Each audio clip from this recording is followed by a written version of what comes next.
सहनावतु सहनौ भुनक्तु सह वीर्यं करवावहै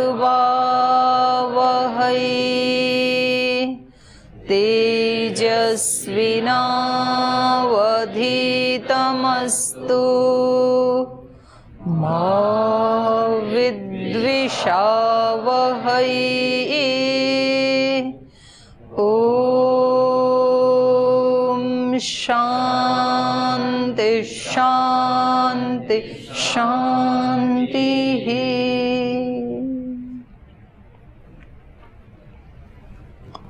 आज हम 14वें अध्याय में प्रवेश कर रहे हैं।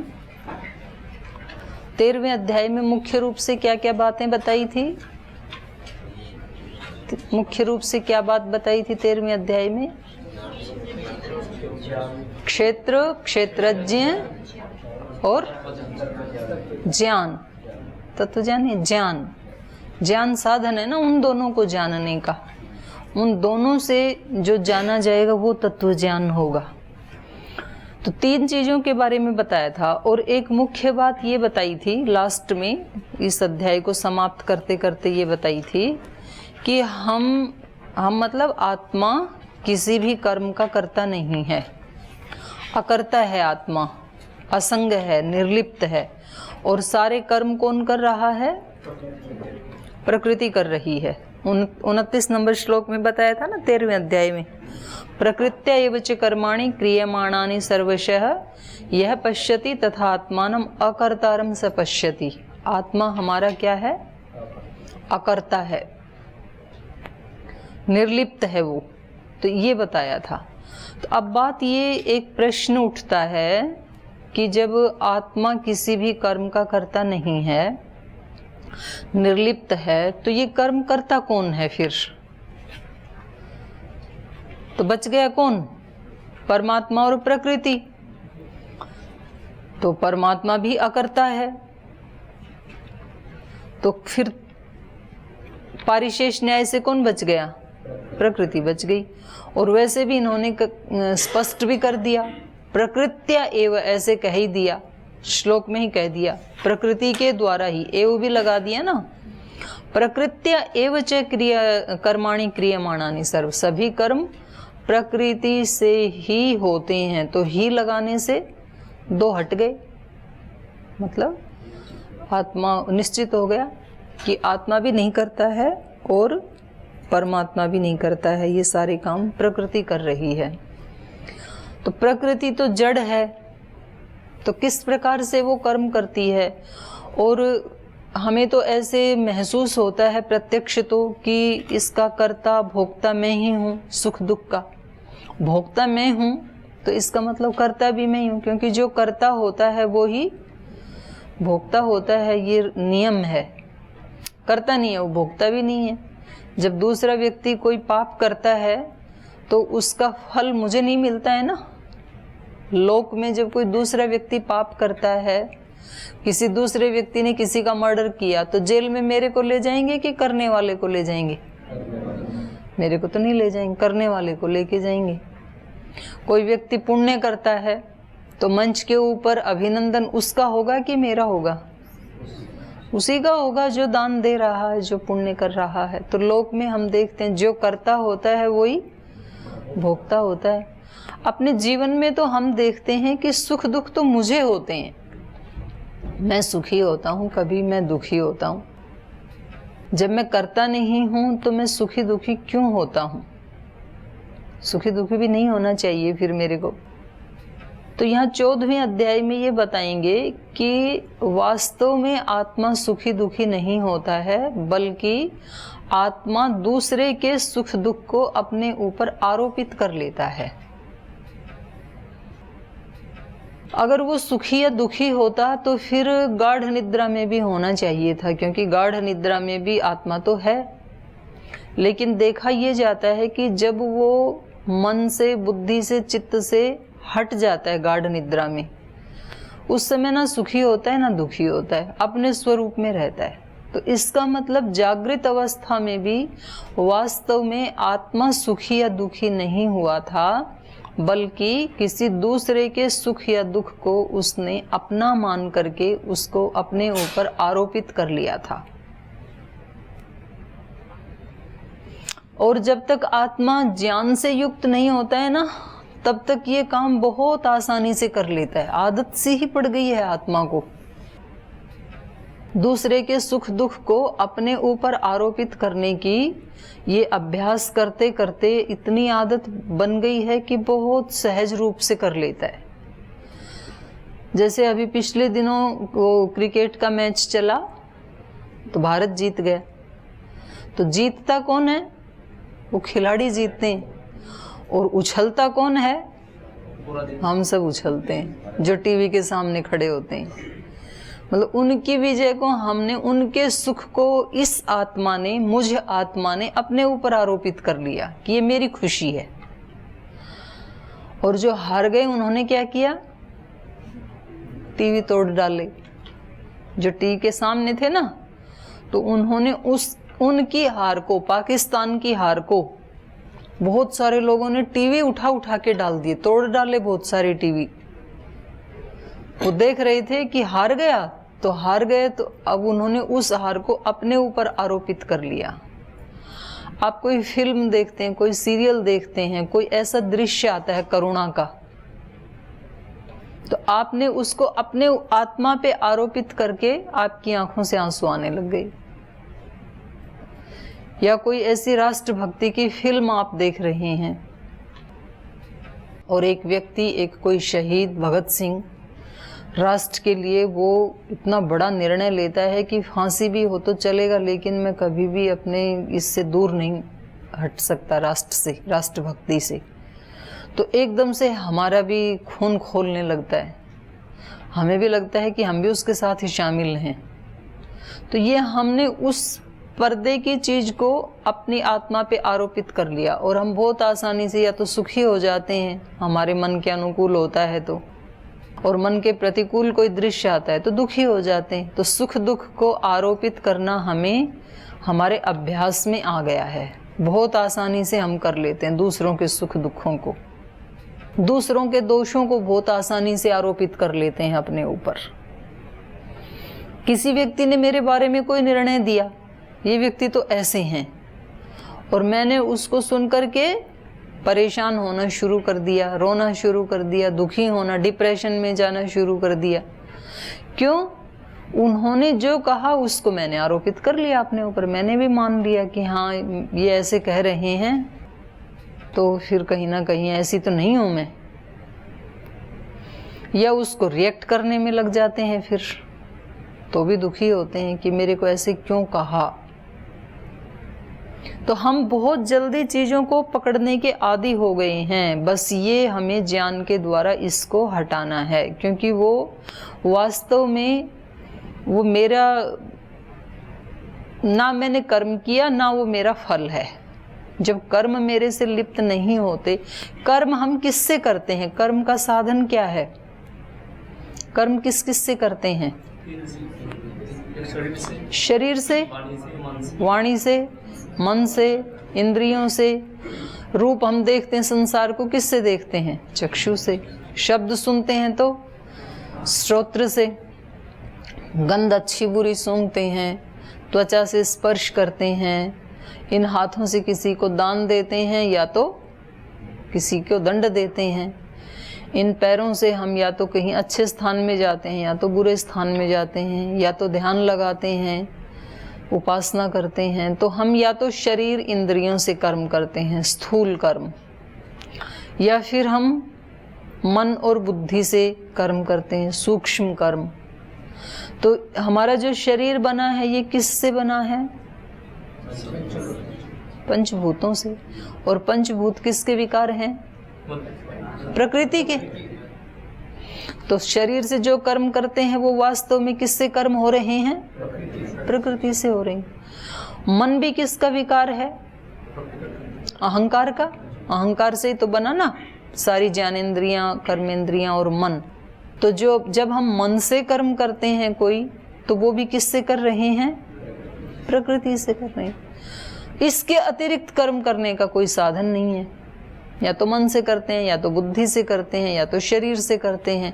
और ये मन, बुद्धि, शरीर, ये तीनों ही क्या हैं? प्रकृति के ही विकार हैं, प्रकृति से ही बने हैं। जब मैं कहता हूं कि मैंने किया, ये जो अहंकार है, महतत्व है, ये भी किसका विकार है? प्रकृति का ही है। तो सारे के सारे कर्म प्रकृति से ही हो रहे हैं, लेकिन हो रहे हैं आत्मा की उपस्थिति में। तो जैसे उस दिन मैंने सूर्य का उदाहरण दिया था आपको कि सूर्य की उपस्थिति में ही कोई व्यक्ति गलत काम भी करता है, कोई व्यक्ति अच्छे काम भी करता है। वो अपने अपने संस्कारों के अनुसार हम उसका चयन कर लेते हैं। जैसे किसी व्यक्ति ने कहा कि अब शाम हो गई, 6 बज गई, तो अब जैसे जिसके संस्कार हैं वो इस बात को अपने अपने संस्कारों के अकॉर्डिंग स्वीकार करेगा। 6 बज गए हैं, सूर्यास्त हो गया है, तो कोई चोर क्या समझेगा? चोरी करने का समय शुरू हो गया है। कोई जार क्या समझेगा? व्यभिचार करने का समय हो गया है। कोई वेद पाठी ब्राह्मण क्या समझेगा? संध्या हवन करने का, वेद पाठ करने का, ईश्वर स्तुति प्रार्थना का समय हो गया है। तो सब अपने अपने अनुसार, वाक्य एक ही है, घड़ी भी 6 बजा रही है, वो टाइम भी एक ही है, लेकिन कर्म सबके अलग अलग हैं। कुछ कहेंगे कि अब आज का काम पूरा हो गया, अब शांति से बैठ करके उपासना करते हैं। तो कुछ जो रात्रि को आज बाहर निकलने वाले जो प्राणी हैं, निशाचर जो हैं, वो बाहर निकलना शुरू करते हैं कि अब रात हो गई, अब हमारा समय शुरू हो गया। आसुरी शक्तियां हैं, वो एक्टिव होना शुरू हो जाती हैं। ऐसे ही सूर्य के प्रकाश में कुछ लोग, कोई मांस काट के बेच रहा है, तो कोई हवन रचा रहा है, कोई दान कर रहा है, कोई तीर्थ स्थान में जा रहा है, कोई बड़ों की सेवा कर रहा है। विभिन्न प्रकार के कर्म संसार में शुरू हो जाते हैं सूर्योदय के समय में। लेकिन सूर्य उन कर्मों से लिप्त नहीं होता है। सूर्य को कोई फल नहीं मिलेगा। कोई सूर्योदय होने पे यज्ञ हवन कर रहा है, शुभ कर्म कर रहा है, उसका फल सूर्य को नहीं मिलेगा। यद्यपि सूर्य निमित्त बना है, यदि सूर्योदय नहीं होता तो ये कर्म भी नहीं होता, लेकिन तो भी सूर्य को उसका कोई फल नहीं मिलेगा। सूर्य के उदय होने पर यदि कोई व्यक्ति किसी प्राणी की हत्या कर रहा है, मांस काट रहा है, तो ये बुरा कर्म है और सूर्य की उपस्थिति में हुआ है, उसके निमित्त से हुआ, लेकिन सूर्य को कोई फल नहीं मिलेगा। और ना सूर्य ऐसे मानता है कि ये इतने इतने कर्म कर रहे हैं मेरी उपस्थिति में, तो इनका फल मुझे मिलेगा। वो ऐसे, वो अपना काम कर रहा है, वो अपने स्थान पे प्रकाशित हो रहा है बस। तो उसका कोई उसको फल नहीं मिलने वाला है। तो ऐसे ही हमें अभ्यास करना है कि मुझ आत्मा में ये कर्म लिप्त हो ही नहीं सकते हैं। ये सारे कर्म प्रकृति कर रही है, मेरी उपस्थिति में कर रही है। इसलिए अगर अच्छा काम करूंगा आत्मा की उपस्थिति में तो प्रकृति को सुख मिलेगा। प्रकृति को मतलब मन को, बुद्धि को, चित्त को। सुखी दुखी यही होते हैं। मन सुखी दुखी होता है, बुद्धि सुखी दुखी होती है। और यदि मैंने बुरा कर्म किया, माने प्रकृति ने, मेरी उपस्थिति में प्रकृति ने बुरा कर्म किया, तो यही सुखी दुखी होती है। तो उसको दृष्टा भाव से देखते हैं योगी। जैसे सूरज देख रहा है ना सबको, ऐसे योगी दृष्टा भाव से देखता है प्रकृति में होने वाले कर्मों को, प्रकृति से होने वाले सुख दुख को। लेकिन उसको फिर शुभ कर्म करे या अशुभ कर्म करे, क्योंकि चेतन है आत्मा, तो ये उसके इस चेतन के साथ जो जुड़ी हुई बुद्धि है, मन है, उसके ऊपर निर्भर करता है, उसके संस्कारों पे निर्भर करता है कि वो उस चेतन का सदुपयोग कैसा करेगा। तो ये इसमें बताया है। और सारे कर्म प्रकृति से हो रहे हैं और ये कैसा है? गुणातीत है। तो इसको किसी कर्म से पाया भी नहीं जा सकता है। अगर हम कहें कि हम शुभ कर्मों से ब्रह्म को प्राप्त कर लेंगे, करते ही हैं शुभ कर्म हम। कोई कई कई करोड़ मंत्रों का जाप करता है, कोई ध्यान लगाता है, कोई एकांत में जाता है। ये सारे शुभ कर्म किसके लिए किए जाते हैं? या तो आत्म साक्षात्कार के लिए या तो ब्रह्म के साक्षात्कार के लिए।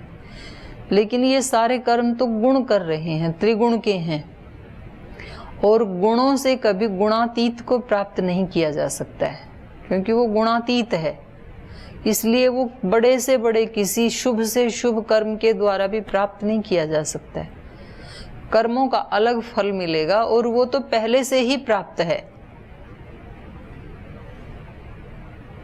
अभी है, यही है, वैसा ही है। हमारे शुभ कर्म करने से उसकी कोई क्वालिटी बढ़ नहीं जाएगी, और हमारे ना करने से वो कोई गंदा नहीं हो जाएगा, उसकी क्वालिटी घट नहीं जाएगी। वो जैसा है वैसा ही है, अपने स्वरूप में स्थित है वो। लेकिन गुणों का, तीनों गुणों का जो है वो क्या प्रभाव पड़ता है, वो हम इसमें 14वें अध्याय में पढ़ेंगे। सत्व रज तम के क्या क्या प्रभाव पड़ते हैं, और उस सत्व के बढ़ने से कौन से कर्म होते हैं, रजोगुण के बढ़ने से कौन से होते हैं, तमोगुण के बढ़ने से कौन से कर्म होते हैं। तो प्रकृति के बारे में ये विस्तार से बताएंगे। जहाँ 13वें अध्याय में इन्होंने छोड़ा था कि प्रकृति ही सब कर्म कर रही है, तो प्रकृति का मतलब है त्रिगुण। तो तीनों गुणों का अपने अपने अलग अलग तो कर्म हैं, और अलग अलग ही उसके फल हैं। लेकिन दो की अपेक्षा सत्वगुण जो है वो इन दो की अपेक्षा थोड़ा सुखदायी है। लेकिन सत्वगुण के भी अतीत जाना होता है। जिसको आत्म साक्षात्कार करना है या ब्रह्म का साक्षात्कार करना है, तो उसके लिए सत्वगुण भी बाधक बन जाता है। और जितनी बड़ी उपलब्धि होती है ना, वो उतना बड़ा बाधक भी होता है। रजोगुण तमोगुण के जो फल हैं, जो इसके बुरे परिणाम हैं, उनकी अपेक्षा जो सत्वगुण के बुरे परिणाम हैं, अच्छे और बुरे दोनों के हैं। सत्वगुण के अच्छे परिणाम भी हैं, बुरे भी हैं। रजोगुण के अच्छे भी हैं, बुरे भी हैं। तमोगुण के अच्छे भी हैं, बुरे भी हैं। दोनों के दोनों परिणाम हैं। तो इसका तमोगुण से लेते हैं। तमोगुण का अच्छा परिणाम क्या है? हम विश्राम में जाते हैं। अगर तमोगुण की प्रधानता ना हो तो नींद नहीं आएगी, तो हमारा स्वास्थ्य के लिए हानि हो जाएगी फिर। और इसका बुरा काम क्या है? इसका बुरा फल क्या है? आलस्य, प्रमाद, जो जीवन को नष्ट कर डालता है, प्रमादो मृत्यु। रजोगुण का अच्छा क्या है? अच्छा परिणाम, क्योंकि वो उसमें जोड़ता है, कर्म में संलग्न करता है। यदि रजोगुण ना हो तो इस संसार में कोई भी कर्म नहीं होगा और संसार का चक्र आगे नहीं बढ़ेगा। और इसका बुरा परिणाम क्या है? रजोगुण का बुरा परिणाम क्या है? राग, आसक्ति, ये सब उसी के कारण होते हैं। या किसी को कष्ट देना। ऐसे ही सत्वगुण का अच्छा परिणाम क्या है? नहीं, सात्विकता क्या?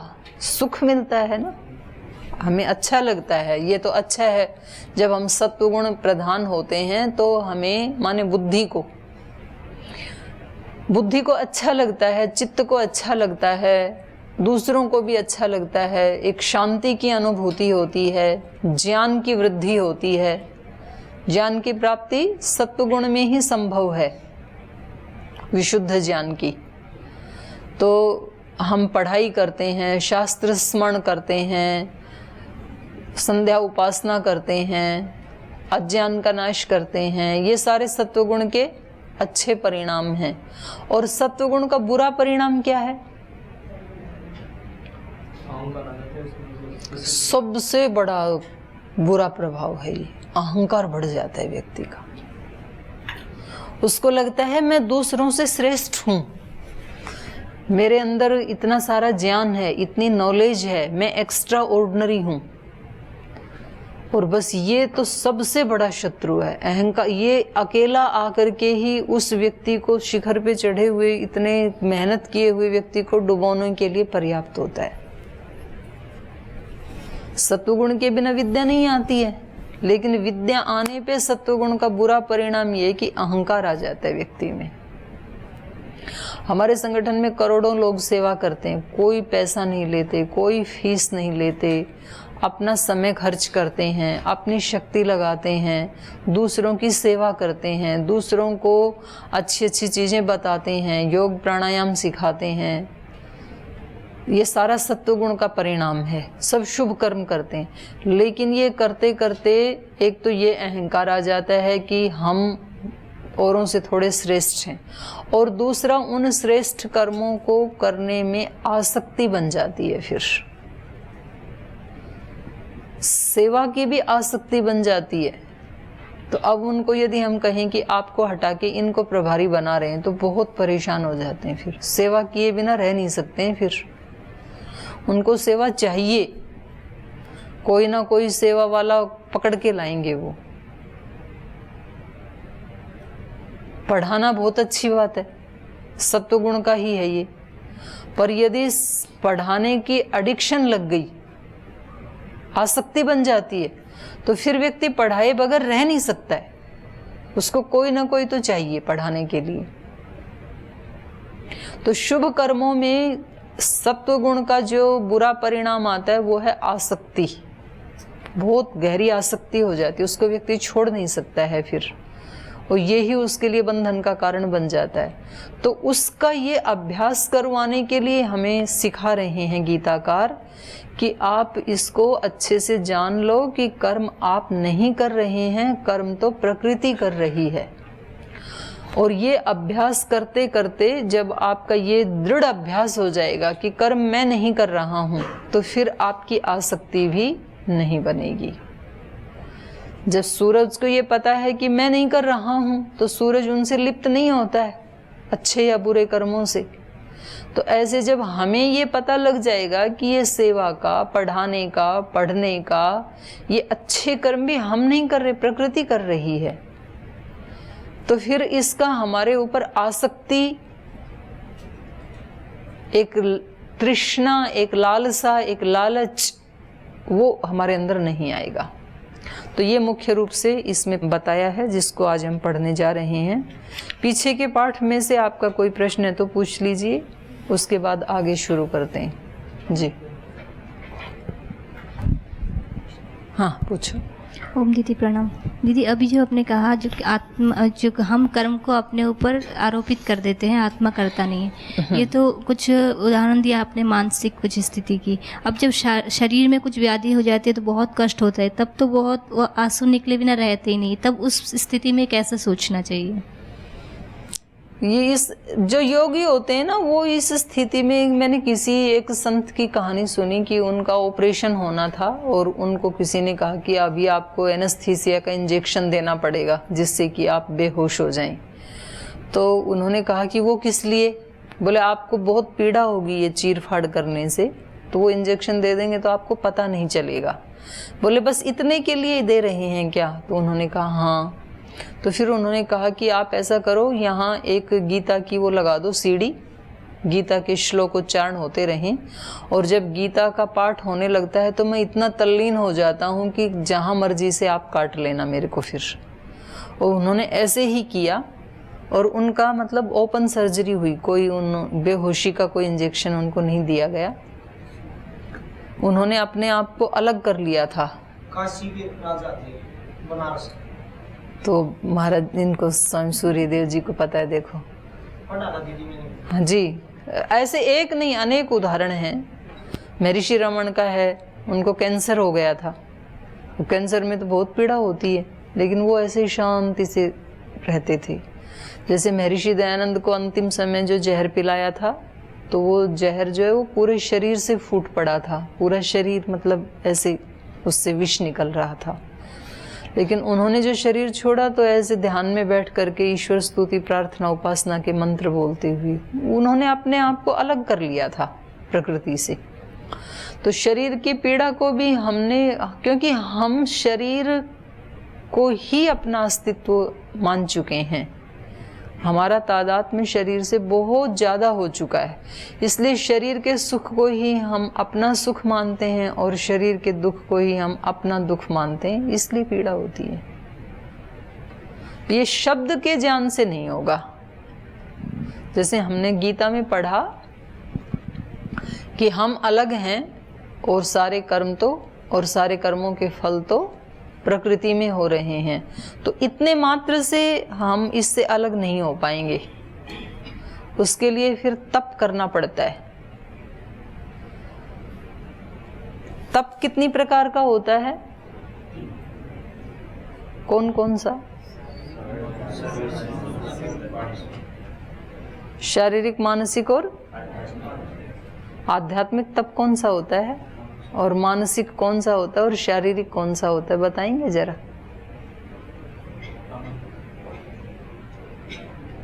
तो 3 प्रकार बताया गीता में, सात्विक, राजसिक और तामसिक। अपना अनुभव बताओ। गीता वाले तो बताएंगे ही, आगे बताएंगे, ये तो अपना अनुभव बताओ। तप कितने प्रकार का है?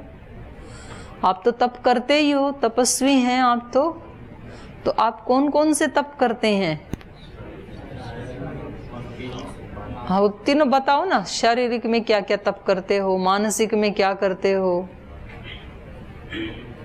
क्या तप करते हैं आप? शरीर से जो भी कोई पुरुषार्थ करते हैं तो वो शारीरिक, जो करते हो वही बता दो ना थोड़ा सा।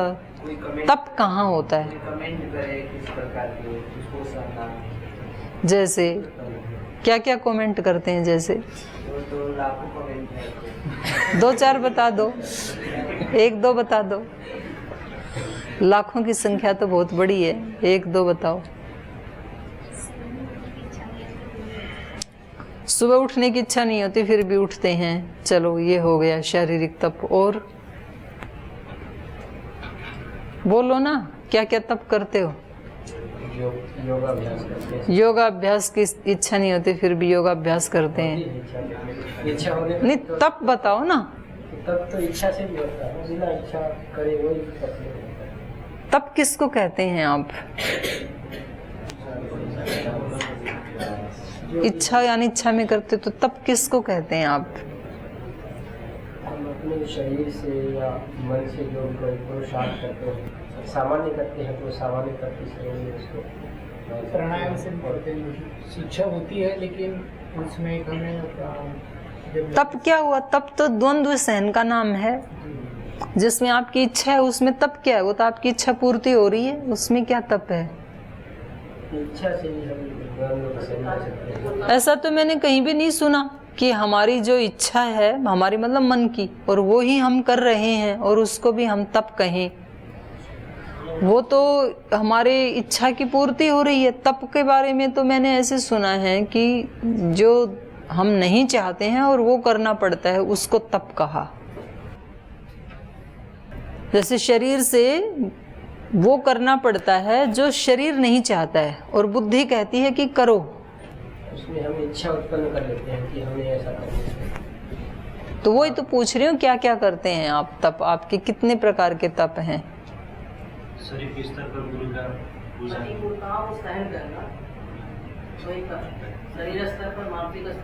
दो तो बताए उन्होंने, उठने का बताया एक, तो ये इन वाला तो बीच में रह गया, प्राणायाम वाला तो। और कहाँ कहाँ करते हो यही तो पूछ रही हूँ। तप क्या है आपके वो बताओ। क्योंकि हमें जब तक हमारे जीवन में स्पष्ट नहीं होगा हम तप कहाँ कर रहे हैं तो हमारी गति नहीं होगी। शब्द की गति तो शब्द तक होती है, मतलब 10 साल तक भी ये शब्द शब्द शब्द हमारे चलते रहेंगे वाणी में, विचार में। हमें उसके रूट तक पहुंचना है तो हमें अपनी एक दिन एक एक क्रिया में इसको देखना है कि हम कहाँ। अब हमने पढ़ तो लिया, सुन तो लिया हजारों बार कि 3 प्रकार के तप हैं, शारीरिक, मानसिक, आध्यात्मिक। आप कौन कौन से तप कर रहे हैं और कहाँ कहाँ तप करने में कठिनाई आती है उसकी चर्चा कर लेते हैं, तो पढ़ना सार्थक हो जाएगा हमारा। खाने में भी तप किया जाता है? अपना ही बताना है केवल, क्योंकि मुझे मेरे तप का पता है, दूसरे का मुझे नहीं पता है। तो खाने में तप कहाँ करते हैं? जैसे आज खिचड़ी बनी थी, आज खिचड़ी बनी थी, इसमें से दोनों खीर थी, एक मिट्टी वाली और बिना मिट्टी वाली। तो मैंने बिना मिट्टी खाने की कोशिश किया, जी मजा नहीं आ रहा। फिर मैंने कोशिश किया बड़े से स्वाद खा के देखते हैं, जी। खाया तो थोड़ा मुझे लगा कि तो मजा नहीं आ रहा, जबरदस्ती खाया। फीकी भी खीर बनी थी, मीठी भी खीर बनी थी। मीठी खानी अच्छी लग रही थी, फीकी अच्छी नहीं लग रही थी, फिर भी फीकी खाई कि उसको भी खाना चाहिए, थोड़ा जीभ को जो है जो इसको चाहिए उसके अतिरिक्त भी देना चाहिए। तो ये तप हो गया, रसना का तप हो गया ये। और बताओ, ठीक है ये